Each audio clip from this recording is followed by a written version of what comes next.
Right, we're up here now. Oh, and what's this room? This is what they call a glass house. The glass house. The one you didn't want to be in when the enemy were flying over. Because when the RAF built the control tower, they didn't put glass houses on. The Americans put glass houses on. So the Americans built this. It's been rebuilt. The original one was taken down several years ago. This is the main room for the. See the entire airfield from here. It's just incredible. Where the pile of earth is over there. That's the very end of the runway. Right. Where the ground changes, sort of the dark. Yeah. And the green bit. That's the main runway. The runway is through here. This are the houses into Wartime Hall. That's the main east-west. 6,000 feet. Just incredible. And then you have it here. That's where it was during the war. So we're here. That's your main runway. That's your two short runways. They were 4,500 feet. And this is what we've got left now. This is what's been built over the top over the years. Well, you're going to be surrounded by houses shortly, that's for sure. At one point we'll be, yeah. But at least you'll still be here, and people will still remember. And as long as you are here, people will remember, won't they? Still telling you these. Still to go. Yeah. Grade 2 listed. And the state are very adamant that we're staying.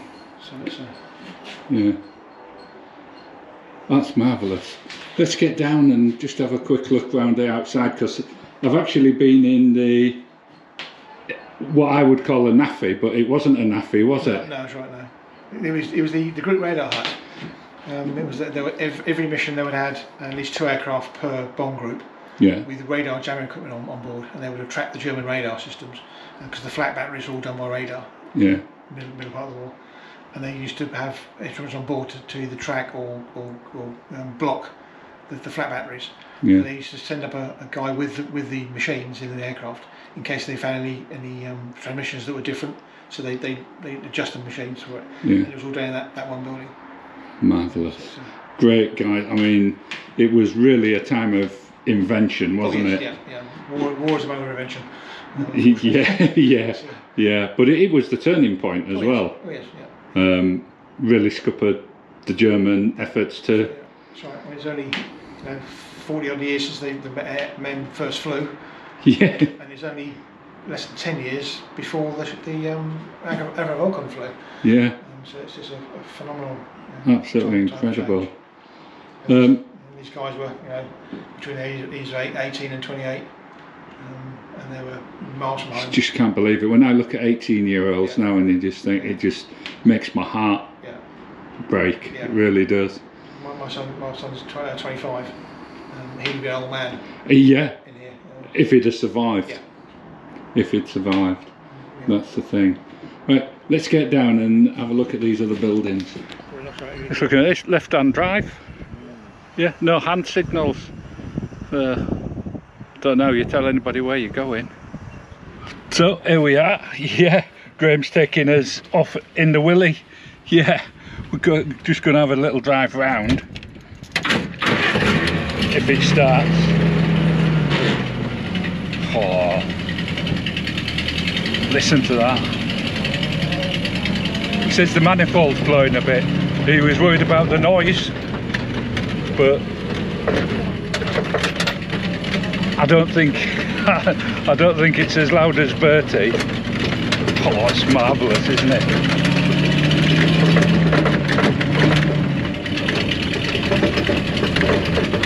Quick, Graham, the navigator's injured. We've got to get him out of the plane as soon as it lands.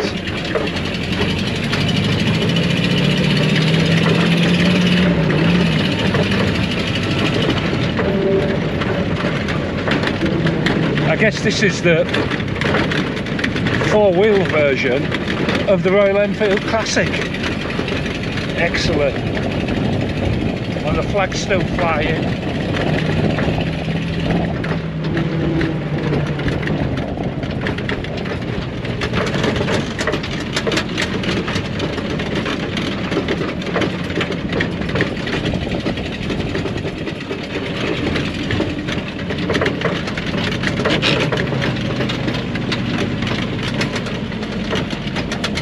at that, marvellous. Oh no, we might be in trouble, one of the gaffers there.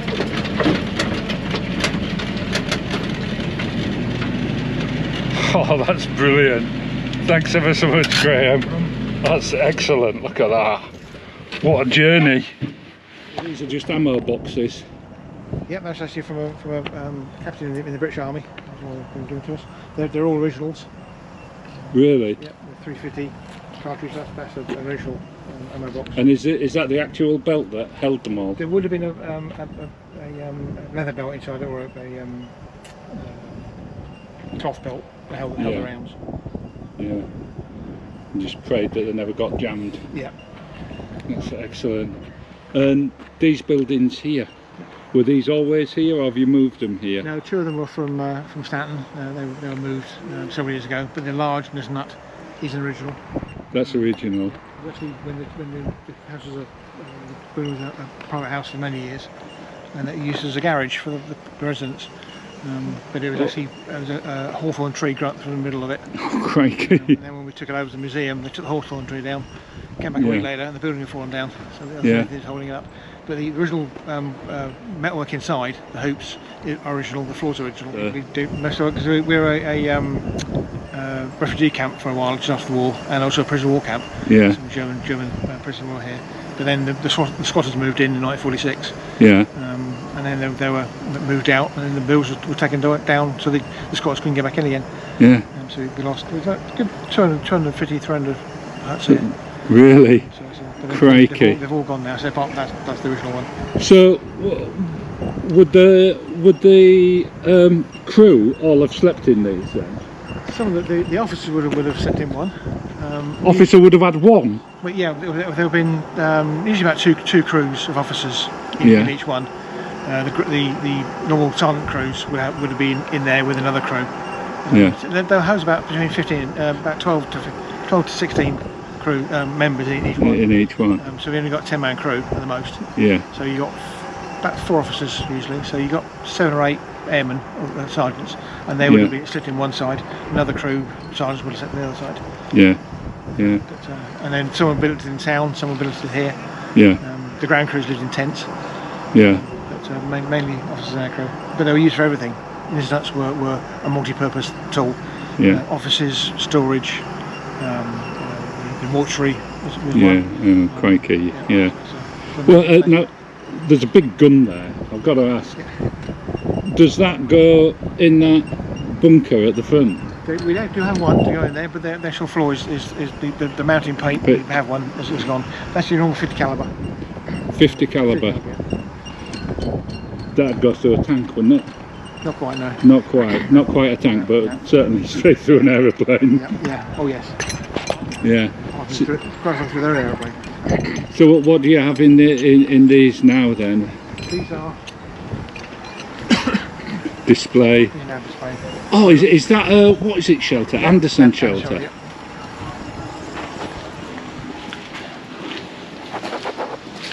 Excellent, an Anderson shelter. An original Anderson shelter, top of the front. Crikey. Get all your family in there, we're being bombed. Can you imagine? Amazing. Just unbelievable. If you earn more than or less than £250 a year, you got it for free. £250 a year, you got it for free. Anything over that, you have to pay for it. It's £7 to buy one. £7. And then after the war, because they belonged to the government, they took them back. We could buy it off them for £1 each. I bet everyone had them as garden sheds, didn't they? Yeah, thousands were used garden sheds. Is that an original one, is it? Yes, probably the ends. Yeah. That's the new tin. Did people used to bury them? Would they dig a hole and bury them in? Yeah, 4 feet down, just about here. Okay. And the earth from the hole, we part the pile on top. Yeah. And then there was a small hole about here, and you climb down into it. Yeah. But a lot of people didn't use them because they were damp and wet. I remember them in gardens, Yeah, in the villages especially. Yeah. So we have the hand pump here. To pump out the water. It's incredible. Museums didn't really appreciate what they were for, did you? You saw them in gardens, didn't you? So you got it for free, but you can get a door. Is that right? Yeah. So it's secure in metal, and all the interior pumps have been handmade. So Carpenter was well on into it. So. But it's saving life. A bomb drops near it. They're pretty strong. Yeah, we save life. Yeah, a massive Merlin engine. Just look at that. How many cylinders is that? Is that a V12 or something? V12, yeah. V12. It's from Lancaster. And the prop wooden with a metal cover. Yeah. What's that off? We don't know. A Dornier. That's I think. Oh, is that the one behind? That one's Dornier. Yeah. Yeah, a lot of props were wooden. Some of the ones on Hurricanes were wooden. Yeah, keep the weight down. Just incredible. The bits of engine casing and things are those? What are... These are landing lights. They're called Drem. Oh, the landing lights. Yeah, because if you fly from this way, you can't see the light. But if you fly from this way, you can. that's all that, yeah. Brilliant. And Drem, they're called Drem lighting because it was an airfield called Drem in Scotland when they first started using them. Trial. Drem Airfield. Is Drem Airfield still going? I don't think so. I'm not sure. More uniforms. More modern stuff. And this engine, what's that off? That's off a Catalina. Catalina.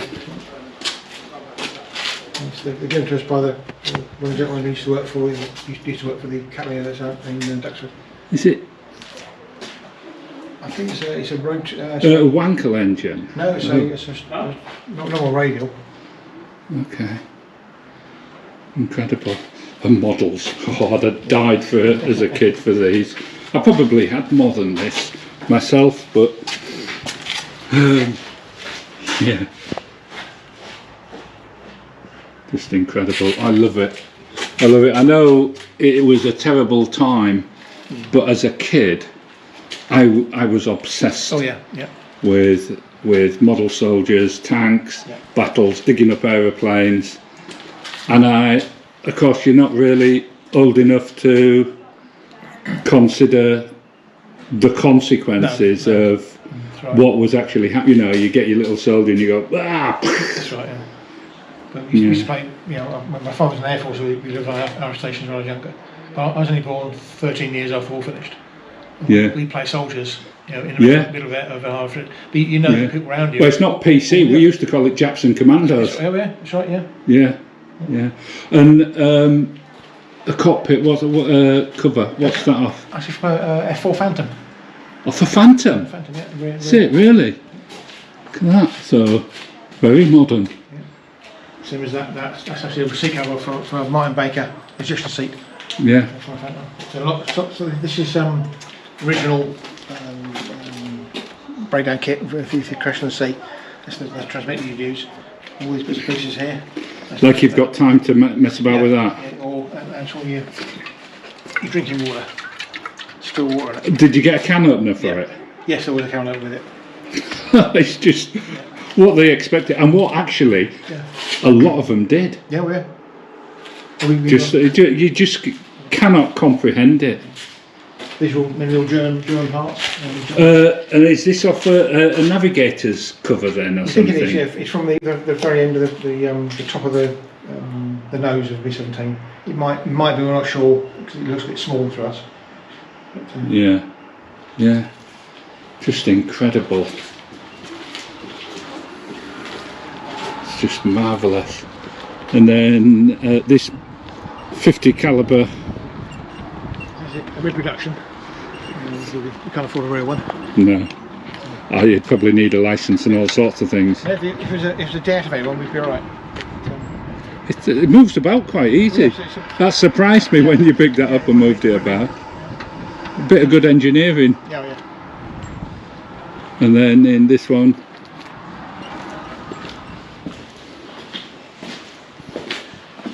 these are new to us. We only committed these in the last few weeks. yeah, 101st Airborne on D-Day, and he would be the Suffolk Regiment on D-Day because the Suffolk's, the first battalion of Suffolk's, hit Sword Beach on D-Day. yeah, poor buggers. And these thing behind him for the barbed wire, they are from Sword Beach. Are they? They are original from Sword Beach. They were obtained from several years ago. Just incredible. And the RAF coming back, presumably, is that? Yeah. That's the. He's actually one of our members. And his father was with the Pathfinder Force, and that's a representation of his uniform. Yeah. And a rear turret gunner on Lancasters. Yeah. And German. We make no excuses for having the swastika. No, well, the whole world's a bit too PC, and you get rid of that, you get rid of the atrocities, don't you? Yeah. But the reason these guys are here is because these guys are there. Yeah. And you can't erase history. It's No. been and gone. You can't change it. No. And no excuses there. And different. So what's 50 calibre out of that lot? That's those ones here. Those ones. Yeah. That's. Oh yeah, quite tiny really then. Yeah. Oh, he's randomly got some in his pocket. That's your 50 calibre. Do you often walk around? I do actually. Yeah. That's your 303. Yeah, I recognise the 303 from my cadet days. Yeah, that's what the Americans fired, and that's what the Germans fired. Oh. That's a 20mm. That's a smaller one because there's a 30mm. They also had the Panzer tank as well. Yeah. Damn them Germans. Yeah. This is from a normal aircraft. This is from the 109 or 110, Focke-Wulf 190. They fired 20mm cannon shells, and they also did 30mm cannon shells, which is again half the size again. Yeah. But you got the Irish firing those, and you got the Germans firing those. It's you just can't believe it, can you? All the first aid kits and stuff, and the bike. Is that an original bike? The ones from the museum are originals. Oh, but that's not. No, you can. This looks older. Yeah, you can only tell because the cable. Oh yeah, of course, instead of metal. Yeah, there was a solid cable for the brakes, but that's yeah. Also, and that's the size of the bunk. I wouldn't fit on one of those beds, I can tell you. We actually set out so as though he's been wounded. He was an air gunner, been wounded, slightly wounded in combat. And the date would have been 1944, just as Paris was liberated. So he's got himself out of hospital, put his best uniform on. He's going to go to Cambridge for a good knees up to celebrate the German surrender of Paris. Yeah. These are original dressing gown and slippers. They're original from 1944. The pyjamas look original as well. Yeah. And the weird thing is, I had pyjamas like that in the 1970s. Yeah, so I was wearing when I was younger. Yeah, just incredible.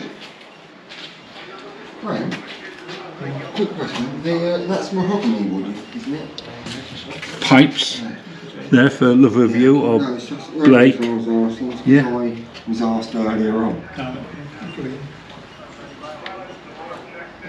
What they call pocket fodder. It's what the Americans used in their pockets and their bags. But I mean, even that cigarette tin there, that'd be worth a bob or two, wouldn't it? Yeah. These are originals. And there's no repeat. Is that a printing set?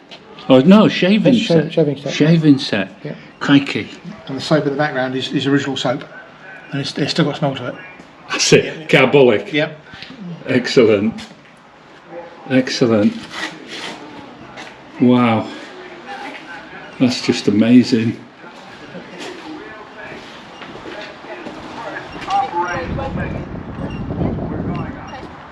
Is this just used for storage of stuff? We've got some bits and pieces down the side of it, with aircraft pieces. And storage. And then, of course, the Navy, which was... It's the group radar hut. Group radar hut. Yeah, so where they fixed all the radars and kept the planes going, kept the tower going. Yeah. That's brilliant. Do you know what? Thanks ever so much for showing us around. I really, really appreciate it. Yeah, absolutely fantastic. And I hope lots of people watch this and they all send you some donations. Well, thank you very much. Thank you. We really need it. Thanks very much. Thank you. Cheers.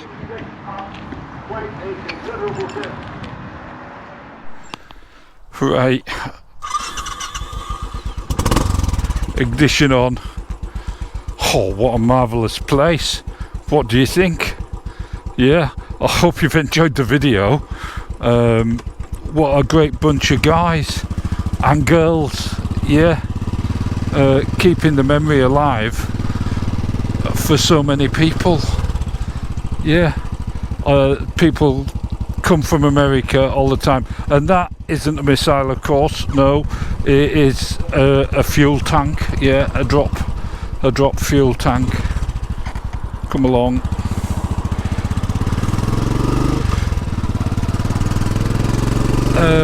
And they don't have a huge amount of money to do it, and like I say, they're being engulfed by houses. Yeah, but apparently they've got quite a long lease on the place, and hopefully that'll be renewed in decades to come if necessary. But some of the stuff they've got, the leather jackets, just fantastic. And to think of all the people, about 700 people altogether, either killed or missing. Yeah, a massive contribution to the war effort. Bombed a couple of times, as best they can find out. And 3 guns, just 3 of those little guns to defend it when the air raids came. Yeah. Oh, and what about that Anderson shelter? People won't know what I'm talking about when I say an Anderson shelter, but anyone younger than me won't anyway, because we're taught not to talk about the war or mention it, are we? Except for Armistice Day, or Remembrance Day, as we call it. Let's go this way.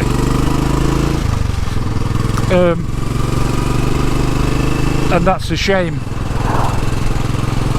But anyway, I'm going to leave you with that, me and Bertie, on our way home. I've thoroughly enjoyed myself. I hope you've enjoyed the video. It may be in one part, maybe in 2. Ta-ta!